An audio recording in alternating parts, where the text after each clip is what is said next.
Hey everyone, Once Bitten here. So this is a game I played while preparing for the Mid-Atlantic Regional Masters Tournament. This is my Bretonians, of course, versus a Demons army.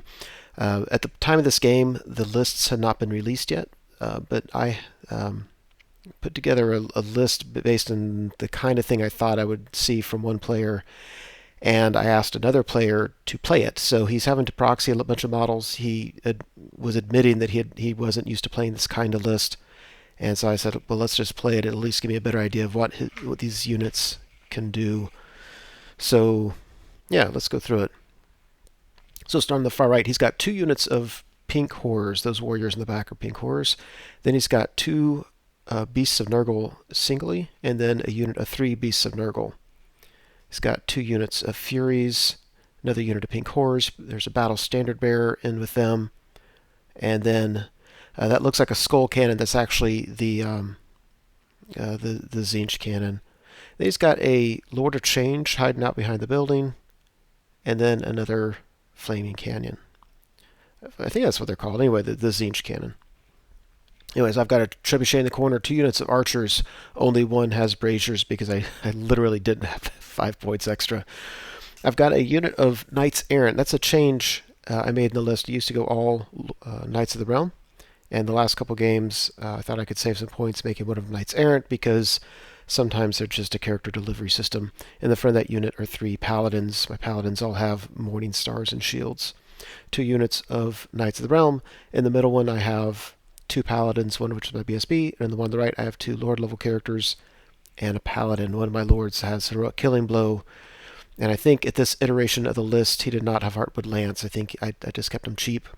And the other one has a Virtue of Audacity, so if you are toughness 5 or better, he gets +1 strength and does D3 wounds. I've got a level 4, and this is embarrassing. I don't remember what lore I took, and I don't think it really played an impact in this game at all. But I'm going to say lore of level 4 heavens in there. Let's see, Fast Cav, Trebuchet behind it, and Peg Knights.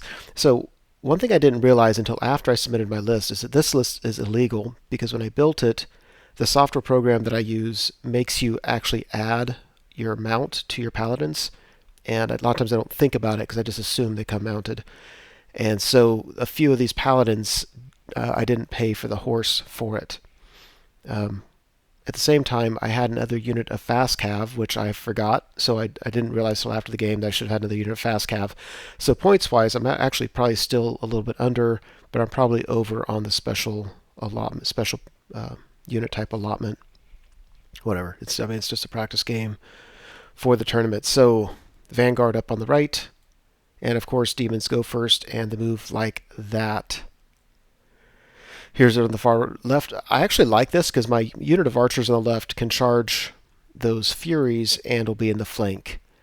And the bowmen aren't notorious for being wonderful in close combat, but hey, it's something. Otherwise, on the right, just kind of spreads out.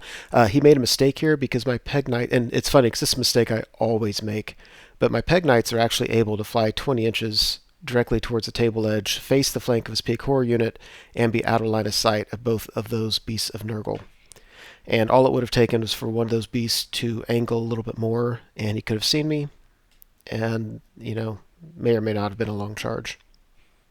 So we go to Brett's turn 1. First thing I did is I took my unit with movement 9 with the extra d6 and tried to charge his battle standard bearer's unit because I actually didn't need much to make it. I needed average or slightly over average, and I figured, you know what, if I fail it, it's really no harm done. I don't need it this game necessarily, and if I make it, I should be able to mop up that unit, his herald, and get a free overrun into his cannon. I felt it was a chance worth taking. It failed, and it wasn't a big deal. My Peg Knights move up on the right, as I said they would, and my bowmen charge his furies on the left, as I said they would. So then we go to the magic phase, and nothing happens. We go to the shooting phase, take a trebuchet, and drop a rock on the Lord of Change's head. It hits him. It gets past his ward save, obviously wounds him, and then I do 4 wounds out of 5. I'll take it. If he goes off, especially in a practice game, if I kill him turn 1, it's kind of like I don't get to see what he can do. But now down to 1 wound, now it's kind of interesting. And also with shooting between trebuchets and bowmen or whatever, I get this unit whittled down a little. I think that was Bowman. And we go to Demons turn 2. So on the right, he starts trying to catch my Peg Knights. He takes a Beast of Nurgle behind him so that if I charge something, he should be able to countercharge me on his next turn. He parks a beast in front of his closest pink horror unit, so I could still charge with pink horrors, but I'd just be clipping him. And turns his cannon to face that way. So really concentrated on the Peg Knights. Parks one unit of Furies in front of my Knight of the Realm unit with 2 Lord level characters. And if you look on the far left, on my turn, the Bowman charged the Furies. I did no wounds. He was able to reform and face me. And the Lord of Change hides behind the building, so I can't just pick him off too easily. And yeah, I forgot about this. He has 2 units of Flesh Hounds. So a unit of Flesh Hounds comes up behind my lines, and yeah, that's I like that build actually. That's something I would do with my list. Yeah, so there's all that. Go to his magic phase, and he casts some spell that kills a knight, I think. I probably would have let it go off anyway, but I didn't. It wasn't my choice because he got an irresistible force, and he rolled an 8 or a 9, so that every spellcaster had to take a strength 6 hit, and the strength 6 hit wounded his Lord of Change and killed him. Just awful luck. Awful, awful luck. And then I think his pink horror units took d6 wounds each. I think that one in the left in this picture, I think it did 6 wounds. And this combat, yeah, he probably won that, but my Bowman stuck around, which was nice. And we go to Bretonnia in turn 2. Now, it's turns like this that were the inspiration behind this list. And that is, I just like the flexibility of having a bunch of paladins that can charge out and just do stuff. So if you look on the far left, I had a paladin charge out of a unit, charge the flank of those Furies. The rest of the unit moved forward. So I like that. So I can help out where it's needed. The unit is still very, very tough. On the right, or in the middle of this picture, a paladin charged out of that unit of Furies, and then my unit just turned to the right to face those Flesh Hounds. My fast cav are redirecting the Flesh Hounds, and then my 2 knight buses that are moving forward, there's really nothing they fear. You know, there's his Beasts of Nurgle can hold them up forever, but my closest unit to them is the one with 2 lords, and both of those lords handle Beasts of Nurgle pretty well. So this is it on the left. There's it on the middle of the table, and there it is on the right. Oh yeah, and I took my Virtue of Audacity Lord from the right unit, and I put him in the left unit. So that left unit now has 2 paladins and a lord. The right unit has a lord and 2 paladins. I guess they both have a lord and 2 paladins. So the Peg Knights on the right, I just decided just to fly over the unit of pink horrors. Remember, he had a Beast of Nurgle parked right in front of him, so I just flew over everything and went into this unit. Now this unit is the one that has Infernal Gateway, and so it's the one I fear most anyway. And that's why he turned like this so he could cast a spell, and I don't know, I don't know if he miscast before he's able to cast it or what, but anyway, it didn't do anything to me. So I figured let's get them wrapped up in combat. And then I cast some spell, I don't remember what spell it was, it doesn't matter, but I miscast and put a wound on a paladin, a wound on my level 4, killed a couple knights. And then was shooting, put 2 wounds. I think a trebuchet landed a rock on this guy's head, did 2 wounds to it. And again, I'll take it. I don't need to always kill him. Just getting him down on wounds to where, if I sneak 1 or 2 through that kills him, that's all I need. And after combat, oh my gosh, look at this. The paladin that charged the Furies on the left, charged in, didn't even do a wound. I had a charge, a flank. The Furies apparently did 3 wounds, I'm guessing, to the Bowman because he won combat.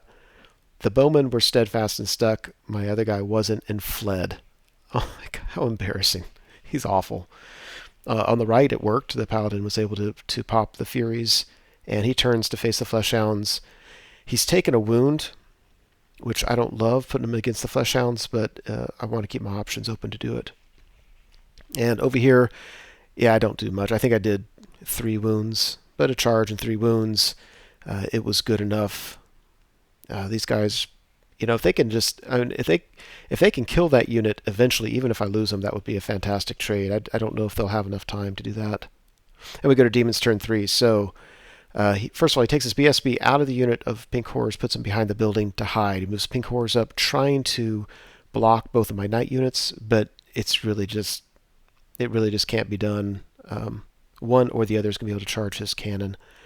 He moves his cannon on the left over so he can shoot at one of my units, and his flesh hounds charge my fast cav on the lower right. And in the top with my peg knights, because of his positioning, he wasn't able to countercharge me, so he's just moving around for a countercharge on his next turn. So there's that. That's a bad day to be a fast cav. Yeah, this is just peg knights flying around, just frustrating these beasts of Nurgle. And then I think it's a Snake Eyes you roll in the Winds of Magic, where all of his units have to take leadership tests or whatever, or else start taking wounds. So his flesh hounds take a single wound there. The second unit of flesh hounds that just came on the board. So where we're at here is near my leftmost trebuchet. The paladin at the top of this picture is the one who broke combat and was fleeing. So he popped up a unit of flesh hounds so they could charge him. They could charge one of my knight units. He has options. Well, they take 3 wounds. This guy takes another wound. He's lucky it was only 1, so I think he's down to 1 wound remaining. And by the way, his Furies that were fighting my bowmen all died. And one beast of Nurgle here took 2 wounds. So, yeah, that was rather unfortunate for the demon player. Yeah, there's that. Yeah, this is shooting. You see, he killed several knights errant. At the end of the day, against this kind of list, I just don't need all my units at full strength, so I'm comfortable with that. And after combat, yeah, peg knights go to town against this pink horror unit. Just rip them up, and then we win and stick around. So that's only unfortunate because if I had popped him completely on my turn, I could have flown away and got out of line of sight again and really frustrated these guys. But as it is now, even if I beat these guys on my next turn, which would be my turn, he'll be able to charge me on his. And over here on the far right, the flesh hounds easily beat the fast cav, and his choice was to reform and take my charge in the face, or to pursue them and maybe try to get out of line of sight or something. He didn't get out of line of sight. So Bretonnian's turn 3. On the far right, my knights and my paladin charge the flesh hounds. I almost didn't take the paladin there because even against just one flesh hound, it's easy for him to sneak a wound through. In the bottom middle, my paladin rallies. Nothing he can do except just take the charge from those flesh hounds. He, of course, does not have the ward save. Yeah, BS, my Nitherome unit on the left charges one of his cannons, one of his chariots, and the one on the right charges the very, very small pink horror unit. Yeah, so I'm a little bit, I've got some static combat res on my side, but I'm a little bit worried about that. There are those 2 charges. Yeah, this one I'm only clipping him, and my lord is out of position, so my lord can't even fight. But that's just, we had to go around we had to go straight to get around the pink horrors, and just, that's the most we could do. So the bowman open up and take the last wound off his chariot. It makes me so happy whenever the bowmen do something like that. Yeah, so we easily pop both units that got charged, and my peg knights finish off his Infernal Gateway unit in turn just to take the inevitable charges. I would love for his pink horrors to charge him, but he's not. And yeah, he doesn't kill my paladin, and we actually pop his flesh hounds. I think his better choice would have been just to turn and face me.